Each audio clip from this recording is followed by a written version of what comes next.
$1800 मैले यो महिना कमाए भनेर टाइटलमा देख्न सक्नुहुन्छ। हो, यो महिना अप्रिलमा भनेको करिब 15 दिनको समयमा, आज भनेको अप्रिल 15 भयो। हेलो नमस्कार, स्वागत छ सबैजनालाई। करिब 8 महिना पछाडि यो च्यानलमा आएको छु। यो च्यानलमा भिडियो नहालेको भनेको 8 महिना भएको थियो। म एकदमै आरामै छु। तपाईहरुलाई कस्तो छ मुनि कमेन्ट गर्नु होला, सन्चै हुनुहुन्छ होला। र आजको भिडियोमा भनेको यो 8 महिनाको समयको बारेमा कुरा गर्छु। किन यहाँ भिडियो आएको थिएन त्यो पनि कुरा गर्छु। अब कस्तो खालको भिडियो आउँछ डिटेलमा आज हामी यो च्यानलको बारेमा कुरा गर्छौं। र यो बीचको समयमा भनेको मलाई अरु च्यानलमा पनि कमेन्ट गरिराख्नु भएको थियो, के हो तपाई कहाँ हराउनु भयो, पासपोर्ट बिर्सिने भयो कि क्या हो भनेर पनि कमेन्ट गरिराख्नु भएको थियो। पासपोर्ट बिर्सेको थिइन। यो बीचको समयमा भनेको आफूले आफूमा काम गरिरहेको थिएँ। म त्यसको बारेमा पनि डिटेलमा जानकारी दिन्छु। र धेरै दिन पछाडि यो च्यानलमा भिडियो आएको छ। पक्कै पनि अलिकति स्लो हुन सक्छ। लाइक ठोक्नु होला, कमेन्ट गर्नु होला। तपाई कहाँबाट हेर्दै हुन्छ त्यो पनि कमेन्ट गर्नुभयो भने युट्युबले रिकमेन्डेसन गर्छ, सबैसँग भिडियो पनि पुर्याइदिन्छ। कमेन्ट पनि गर्नु होला है त। र तपाईले टाइटल र थम्बनेलमा देखिसक्नु भएको छ $1800 मैले यो महिना कमाए भनेर टाइटलमा देख्न सक्नुहुन्छ। हो, यो महिना अप्रिलमा भनेको करिब 15 दिनको समयमा, आज भनेको अप्रिल 15 भयो। र 15 दिनमा भनेको 10 वटा ट्रेडिङ डेज रहेछन्। यो 10 दिनको समयमा भनेको मैले $1800 प्रॉफिट बुक गरेको छु यो महिना। र रेगुलर यो भनेको मेरो चौथो महिना हो प्रॉफिट बुक गरेको। एकदमै राम्रो चलिरहेको छ ट्रेडिङ पनि। अब तपाईहरुलाई म यो च्यानलको बारेमा भन्छु। त्यो भन्दा अगाडि यो बीचमा म किन हराएको थिएँ त्यहाँबाट सुरु गरौँ है त। र यो बीचमा अन्तिममा भनेको मैले चार्ट ट्रेडिङ भनेर अन्तिम भिडियो हालेको थिएँ। त्यस पछाडि भिडियो हालेको छुइनँ। जब त्यो भिडियो हालिसके पछाडि कन्ट्रोभर्सी भयो मेरो। किन म लुकाउने कुरै छैन, छर्लङ्ग किताब जस्तै तपाईहरुलाई थाहा छँदैछ कन्ट्रोभर्सी हुनुको कारण पनि हो। जब कन्ट्रोभर्सी भइसके पछाडि मैले यो च्यानलमा त हालेको थिइनँ, अरु च्यानलमा पनि सम्भवतः पहिला भन्दा लगभग 20% भिडियो मात्र हालेको छु। ब्लग पनि हालेको थिइनँ, भर्खरै 2-4 वटा ब्लग हाल्दैछु। म एकदमै सोशल मिडियाबाट पुरै गायबै भएको थिएँ। जब त्यो इन्सिडेन्ट भइसकेपछि एकदमै टेन्सन भयो, एकदमै तनाव भयो। किनकि त्यो भन्दा अगाडि कहिले पनि मैले यस्तो गाली खाएको थिइनँ, कन्ट्रोभर्सीमा कहिले पनि परेको थिइनँ। त्यो फर्स्ट टाइम र लास्ट टाइम पनि त्यही हो। अब पनि जिन्दगीमा म कहिले पनि कन्ट्रोभर्सीमा पर्नेवाला छुइनँ। अनि जब त्यो इन्सिडेन्ट भयो, त्यो इन्सिडेन्ट भइसके पछाडि भनेको यसो सोचे 1 महिना त एकदमै तनाव भयो। प्लस म त्यतिखेर युएस पनि आए, यतै बसिरहेको छु। अहिले युएसए फर्किरहेको छु। अस्ति बीचमा म नेपाल गएको थिएँ, फेरि अहिले यतै आएको छु। अनि जब त्यो कन्ट्रोभर्सी भइसके अरू बाहिर अस्ति नेपाल जाँदाको थोरै त्यो पनि कुरा गरौँ। जब म नेपाल गएँ, नेपाल जानुको कारण भनेको मेरो हजुरआमा एकदमै सिरियस बिरामी भएको कारणले गर्दाखेरि जतिखेर फोन गर्दा बिहान बेलुकै मलाई मात्र काले कान्छो नाति मात्र भनेको हुनाले खास म परिवार नानी सबैजना नेपाल गएको थियौँ। अनि त्यो बिचमा मम्मी पनि एकदमै बिरामी हुनुभयो। मम्मीलाई पनि हस्पिटल 7 दिन लगेर राखेँ। आमालाई पनि एकदम सुधार भयो। त्यस पछाडि म 1 महिना जति बसेर नेपालदेखि यता फर्केँ। अनि त्यो बिचमा फेरि न्युज आयो, फेरि कन्ट्रोभर्सी ल भागो, यो गर त्यो गर भनेर आमा यस्तो न्युज आयो कि जबकि म यहाँ जब आएको भनेको 2 हप्ता पछाडि त्यो न्युज आएको, बुझ्नु पनि। अनि मैले भिडियो चाहिँ एउटा सर्ट ठ्याक्क त्यो जुन कन्ट्रोभर्सी आउने रहेछ त्यसको अघिल्लो दिन, अब अगाडि 15 दिन अगाडिको ठ्याक्क एडिट गरेर हालिदिउँ न त भनेर फ्यास एउटा मात्र हालेको थिएँ। ब्लग पनि बनाएको थिएँ। आम्मा यस्तो भयो कि जबकि म मेरो पारिवारिक हजुरआमा अन्तिम अवस्था भएर गएको थिएँ। म गइसकेपछि एकदमै सुधार पनि भयो। अहिले आमालाई एकदम ठिक भइसकेको छ। मम्मी पनि बिरामी हुनुभयो। पारिवारिक कारणले गर्दाखेरि म गएको थिएँ। यो बिचमा फेरि कन्ट्रोभर्सी ल पुरै नभए होइन। अनि जुन त्यो अगाडिको कन्ट्रोभर्सी भइसकेपछि यसो सोचेँ, जिन्दगी यसो हेरेँ, सबै कुरा ठिक थियो, जिन्दगी राम्रोसँग चलिरहेको थियो होइन। सोसियल मिडियाबाट पनि एकदमै राम्रो भइरहेको थियो, कमाइरहेको थिएँ। किन त यस्तो मलाई के भयो, के हुनलाई भनेर एकदमै तनाव भयो। अनि गाली आएको छ, त्यस्तै वर्षा पुरै नगरौँ, कमेन्टमा पुरै अहिले पनि गाली आइरहेको हुन्छ त्यही कुराले गर्दा। तर यति भन्छु, अब यस पछाडिका दिनमा कुनै पनि मेरो कन्टेन्टले मलाई एउटा पनि गाली आउँदैन। अगाडि गर्नुहुन्छ ठिक छ, म त्यो नेगेटिभलाई पनि एकदमै म पोजिटिभको रूपमा हेर्छु। म एकदमै पोजिटिभ भएको छु क्या त्यस पछाडि हुन्छ नि जिन्दगीमा। किनकि मान्छेको जिन्दगी हो यार, उतार चढाव, माथि तल, कहिले माथि कहिले तल, कहिले अप्स कहिले डाउन भन्ने कुरा हुन्छ होइन। अनि जब जिन्दगीमा तपाईको राम्रो भइरहेको छ भने होइन, त्यो कुराले भन्दा जब जिन्दगीमा केही कुरा नराम्रो हुन्छ नि त्यसले यति ठुलो शिक्षा दिँदो रहेछ कि मैले आफै बुझेँ क्या। यसो सम्झेँ भगवानले साँच्चै तथास्तु भनेको होला मलाई। किनकि जिन्दगीमा जे हुन्छ राम्रोको लागि हुन्छ भनेर सानैदेखि सुन्दै आएको। पक्कै पनि मलाई केही राम्रो हुनको लागि नि भगवानले मलाई यस्तो भएको होला ममा, किनकि मैले त चाहेको थिइनँ क्या। मैले नचाहँदै कहीँ गएको थिएँ, न्युज आयो, कसैले हालेको थिएँ कि फ्यास होला त नि भने मैले पनि फ्यास हालिदिएँ होइन।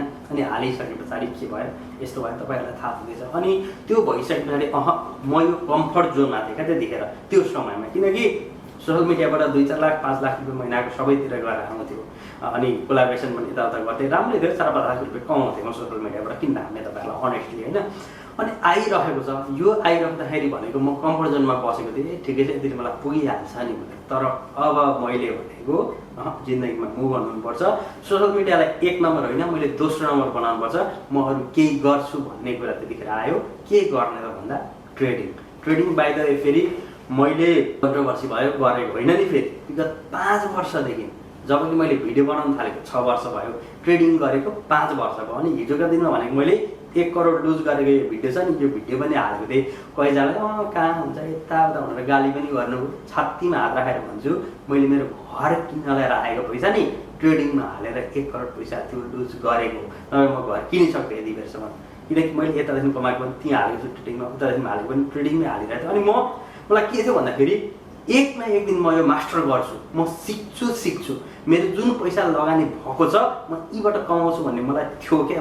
त्यो भएर म दिनदिनै चार्ट हेर्थेँ। तर जब त्यो इन्सिडेन्ट भइसके पछाडि म अल इन भएँ क्या।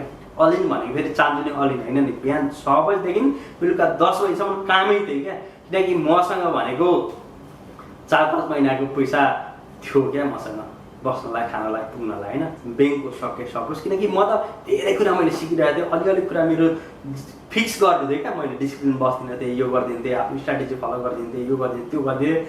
मलाई थाहा थियो। त्यही पनि यसो त्योभन्दा अगाडि म काठमाडौँमा बस्दाखेरि पनि यसो महिनाको $200-400 $200-300 चाहिँ कमाउँथेँ क्या। यसो खर्च आफूलाई ब्रेक इभन टाइपको हुन्छ नि, माइनस पनि होइन प्लस पनि, त्यत्रो प्लस होइन $200-300। अनि जब म अल इन भएँ त्यो बिचमा भनेको मैले 100औं आवर मैले कम्प्युटरमा खर्चेँ, चार्ट पढेँ, मैले 28-30वटा किताब पढेँ, मेरो स्ट्राटेजी टेस्ट गरेँ, मेरा कमजोरी के छ त, किन म लुज गर्छु त, ओभर ट्रेड गरेर गर्छु, कुन पिरियड गर्दाखेरि म प्रफिट भइरहेको छु, सबै कुरा ट्र्याक गरेँ, जर्नल गरेँ, पेपर ट्रेड गरेँ, मेरो स्ट्राटेजीमा काम गरेँ। 100वटा ट्रेडले स्ट्राटेजीमा, अर्कोमा 100वटाले कुनले काम गर्यो। अनि मैले त्यो मार्केटमा के गर्न थालेँ, अप्लाई गर्न थालेँ। त्यो भएर जब त्यो अप्लाई गर्न थालेँ मेरा कमजोरी र लाइफमा पनि एकदम डिसिप्लिन भएको छु। किनकि ट्रेडिङ भनेकै डिसिप्लिन रहेछ क्या। मैले अहिले बुझ्दाखेरि ट्रेडिङ भनेको मार्केटसँग ट्रेड गर्ने होइन, तपाईँले आफूले आफूलाई जित्न सक्नुमा, आफूले आफूलाई कन्ट्रोल गर्नुभयो भने ट्रेडिङबाट पैसा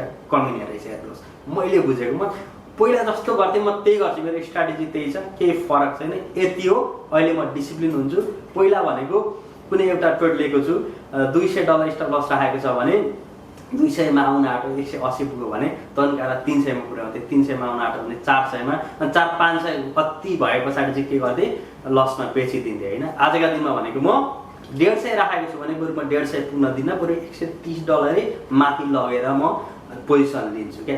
बुझ्नु भने त्यो भएर र बाहिर मैले कुनै यो ठुलो एकदम रिस्क राखेर $1800 यो महिना कमाएको होइन है। 100देखि लिएर $150 रिस्क राख्दाखेरि 15 दिनमा मैले $1800 यो तपाईँले देख्न सक्नुहुन्छ, यो प्रफिट राखेको मैले कमाएको हो होइन। अनि मेरो एकदम ग्रोथ पनि भइरहेछ। पहिलो महिना दोस्रो महिना गर्दा गर्दै मेरो प्रफिटको पनि एकदमै राम्रो ट्रेड लिइरहेको छु।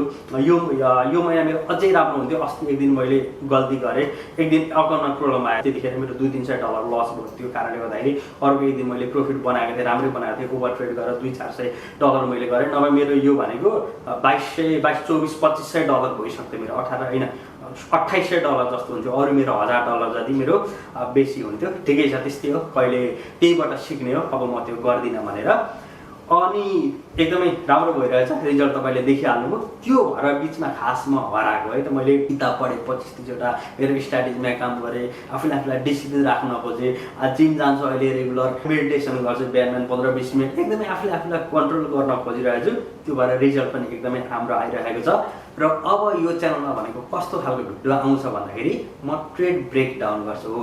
मैले लिएको ट्रेड म किन लिइरहेको छु, के आधारमा लिइरहेको छु, मेरो स्ट्राटेजी के हो, मैले स्टप लस कहाँ राखेँ, कुन पोइन्टमा गरेर लिएँ, म प्रफिट टार्गेट किन राख्दैछु त। अहिले भनेको पहिला म ऱ्यान्डम छिर्दै, प्रत्येक क्षेत्रको मेरो अहिले रिजन हुन्छ, स्टप लस राख्नुको रिजन हुन्छ, प्रफिट टार्गेट राख्नुको रिजन हुन्छ, किन ले त भन्ने कुरा एउटा रिजन बेगर म लिँदैन ट्रेड, रिजन भएर मात्र म लिन्छु। अनि म ट्रेड ब्रेकडाउन जस्तै हप्तामा मैले कति प्रफिट गरेको छु, कुन ट्रेडले कुन दिन राम्रो भयो, किन राम्रो भयो, लस हुँदा किन लस भयो, मैले के गल्ती गरेँ, मिस्टेक दिनदिनै गरिरहेको हुन्छ, फिक्स गर्दै जाने हो क्या ट्रेडिङमा।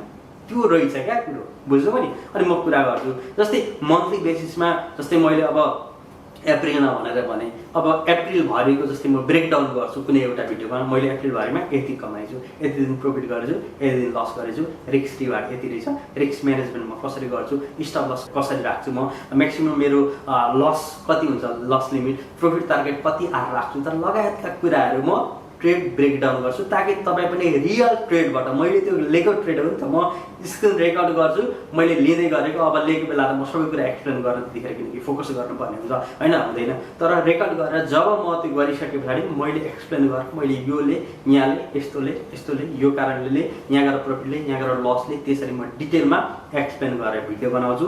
एउटा तरिका त्यो खालको भिडियो हो। अर्को भनेको मैले पढेका कुराहरू, मैले बेसी सिकेको भनेको किताबबाट म एकदमै बेसी सिकेको छु। हेर्नुहोस्, म किताब एकदमै पढ्छु। मैले यो बिचमा पनि 28-30वटा किताब पढेँ, पहिलादेखि नै किताब पढ्थेँ, ट्रेडिङको किताबहरू।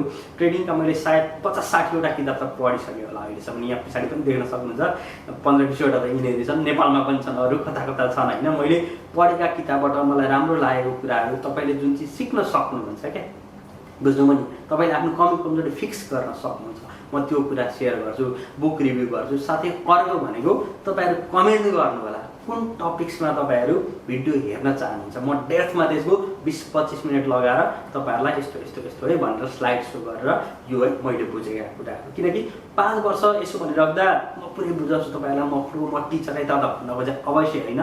मैले भएका जानेका कुराहरू, मैले मिस्टेक गरेका कुरा पनि तपाईँलाई भनिदिएँ भने त तपाईँले त्यो मिस्टेक त गर्नुहुन्न नि त। हो, त्यस्ता कुराहरू म सेयर गर्छु। र अब चाहिँ भनेको हप्तामा 3टा मिनिमम, म्याक्सिमम 4वटा, 3टादेखि 4वटा भिडियो, लङ फर्मेट भिडियो यो च्यानलमा आउँछ। पक्कै पनि तपाईँहरू लाइक गर्नुहोला, जोडिनु होला, र तपाईँहरू कुन टपिक्समा भिडियो हेर्न चाहनुहुन्छ त्यो पनि मुनि कमेन्ट गरेर, हाम्रो च्यानल नयाँ हुन्छ भने सब्सक्राइब गरेर जोडिनु होला। आज मैले जस्ट जानकारी दिए। अब आउने दिनदेखि भनेको ट्रेड ब्रेकडाउनदेखि लिएर मैले भनेका किताबका रिभ्यूहरू पालो विभिन्न टपिक्समा भिडियोहरू आउँदै जान्छ। Thank you so much, bye bye, take care है।